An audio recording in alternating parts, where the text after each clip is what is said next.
तो फ्रेंड अस्सलाम वालेकुम। ये मेरे नाना अब्बू की जो चूज़े हैं उसने एक बेबी निकाला है। ये आप सब देख सकते हैं, प्यारा सा बेबी निकाला है उसने।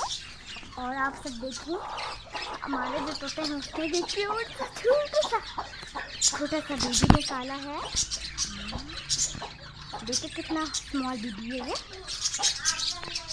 वाह ऑसम।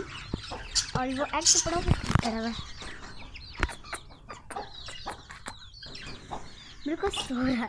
क्यूट सा बेबी निकाला है उसने। फ्रेंड्स आज मौसम भी बहुत अच्छा है, हवा चल रही है। तो देखिए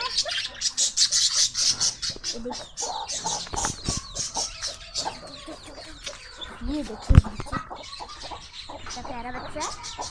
और मुझे कुछ ये देखिए आप सब, वाह कितना प्यारा बेबी है। ले लो वाह।